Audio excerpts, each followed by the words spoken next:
This is the Climate Story Project, where we share real stories about how climate change is shaping our lives. Stories that connect us, stories that move us to act. This is a project of the New York Climate Exchange, a nonprofit organization that's accelerating climate solutions through our unique partnership model and climate campus on Governor's Island.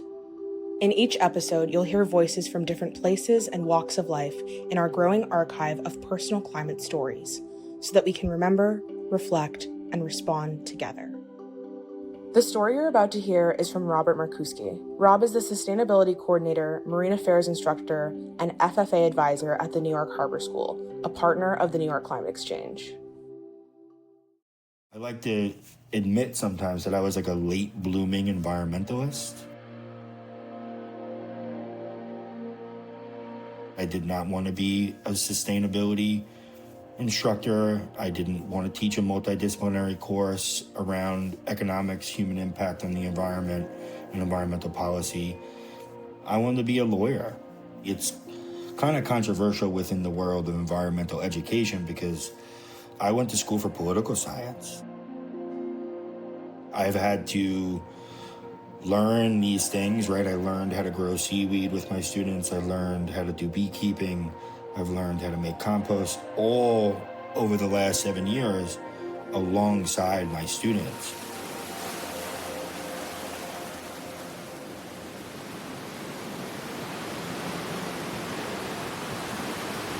You know, I grew up on Long Island. I always sort of engaged with the coastal environment and went camping with my grandfather, and I worked on the shores building houses with him, and we would build houses in Montauk and in the Hamptons.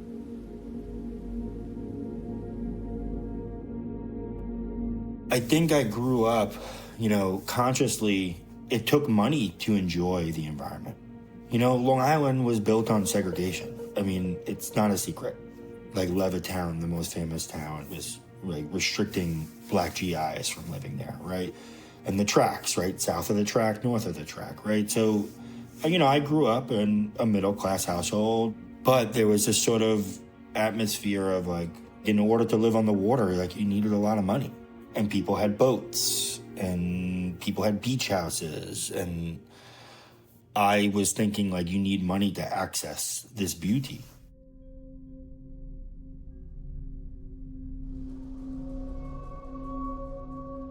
The environment and natural resources were to be taken. Very materialistic and very consumption-based and very sort of use and take. I don't think I remember anybody ever telling me to like not litter at the beach. I don't know. I don't remember anybody educating me about the environment as a kid.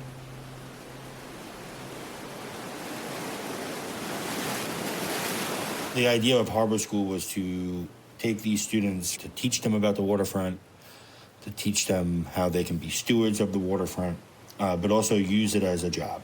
We use the waterfront for a variety of purposes, right? Spiritual, economic, for our health. The idea was to get these students engaged in all those things.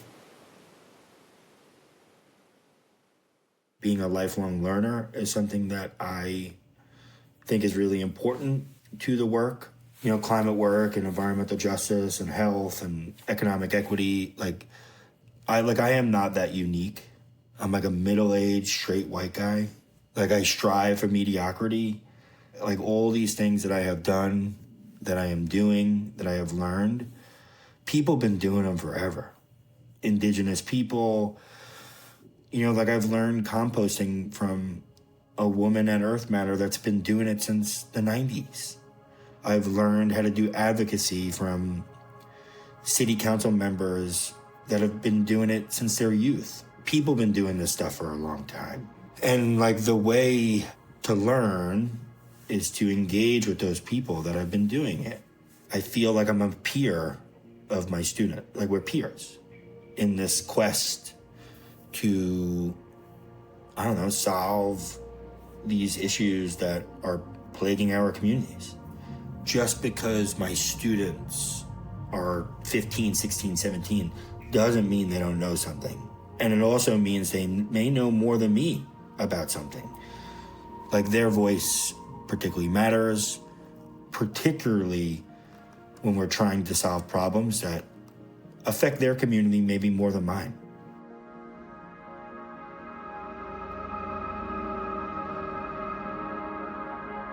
When it comes to like climate change and environmental equity and all the sustainability, all these things, is like solutions are there, right? They exist. People want to impose solutions from the top, right? And they want to make a broad sweep decision, right? And it's usually like a technocratic approach to a community problem.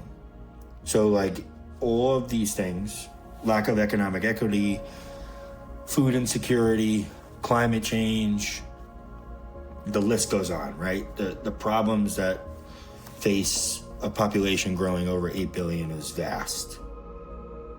When it comes to climate change, it's like environmental gentrification, right? You have like these people within power, making decisions. I mean, has anybody asked the community? People that are experiencing these problems, people that are going to be affected directly by the solutions, should be consulted.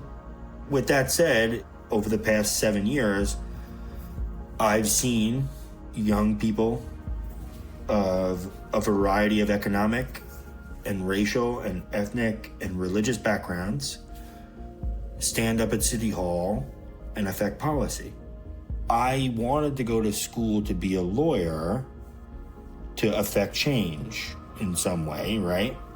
And now I teach a class that affects change. Like my students change landscapes and change our community to be more sustainable. I've worked with over 100 students to help change some policies, and we go to City Hall to speak about citywide composting or school-wide composting, advocate for like a marine debris office, advocate for New York City fairs to be equitable for students across the city. So yeah, although like in a weird, like curvy route, I kind of got to where I wanted to be.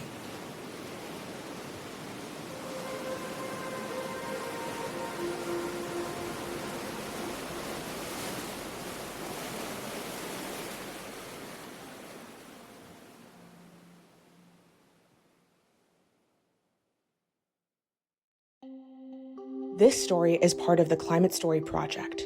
To find more stories and learn more about the New York Climate Exchange, visit nyclimateexchange.org and follow us on LinkedIn and Instagram. This episode was produced by Kylie Miller. Thanks for listening.